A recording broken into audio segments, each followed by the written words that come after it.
মানুষ পৃথিবীর শাসক নয়, অতিথি মাত্র, তাই যুদ্ধ নয় গাছ লাগান। মনের জগতে বিপ্লব দরকার এবং সেই বিপ্লব আনতে পারে একমাত্র বই। এবং বইয়ের সেই বিপ্লব ঘটানোর জন্য যাতে বই পড়ার অভ্যাস তৈরি করতে পারি, সেই জন্য আমাদের বিবেক পাঠাগার তৈরি হয়েছে, যেটা একটা চেতনা বিকাশের কেন্দ্র মাত্র। আমার সাথে যারা কাজ করে তারা বেশিরভাগই ছাত্রছাত্রী, তো তাদের উন্নতি, তাদের যাতে ভালো হয় সেই বিষয়টা দেখার দায়বদ্ধতা একজন শিক্ষক হিসেবে আমারও। এবং সেই উদ্দেশ্যকে মাথায় রেখে আমরা এই লাইব্রেরিটি তৈরি করেছি, যেখানটায় বিনা পয়সায় সকলে বই পেতে পারে। এখানে প্রচুর ধরনের রেয়ার কোয়ালিটির প্রচুর বই আছে এবং অসংখ্য ইংরেজি সাহিত্য থেকে শুরু করে শিশু সাহিত্য থেকে শুরু করে গবেষণামূলক এবং ধর্মগ্রন্থ, কোরআন, বাইবেল, জেন্দা বিস্তার, সমস্ত ধরনের ধর্মগ্রন্থকে শুরু করে এবং জীবন গঠনের জন্য যাবতীয় জীবনী বলুন, গল্প, উপন্যাস, কবিতা, ছড়া, সমস্ত ধরনের বই আছে। এইগুলো দেখতে পাচ্ছেন প্রচুর বই। এখানে ইংরেজি সাহিত্যের এবং ইংরেজি জীবন গঠনের জন্য ভ্যালু এডুকেশনের উপর বেশ কিছু বই রয়েছে এবং এখানেও বেশ কিছু কম্পিটিটিভ এক্সামিনেশনের জন্য বই রয়েছে, যেমন WBCS জন্য বা বিভিন্ন পরীক্ষার জন্য এখানে বই রয়েছে।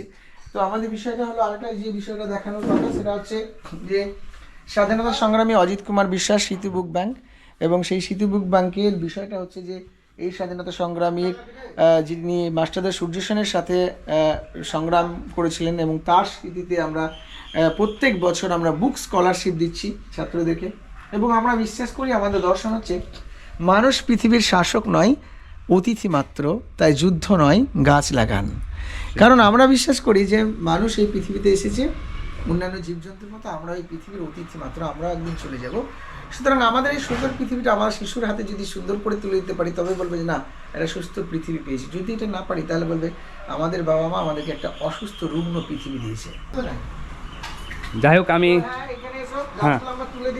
হ্যাঁ দেখতে পাচ্ছেন আমাদের যে গাছ, সেগুলো আমরা তুলে দেওয়ার চেষ্টা করছি।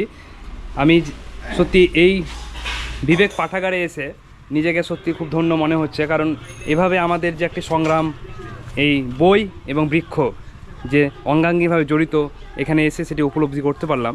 আমি সেটাই দেখতে পাচ্ছেন, আমাদের সেই গাছ টোটোতে চাপছে। আমাদের এই গাছ 45 থেকে 50 কিলোমিটার দূরে যায়। এই গাছগুলো আমরা প্রায় ব্যাগে ভরে নিয়েছি এবং সেই গাছগুলো আমরা নিয়ে যাওয়ার চেষ্টা করব। আপনারা চেষ্টা করবেন এভাবে বৃক্ষ।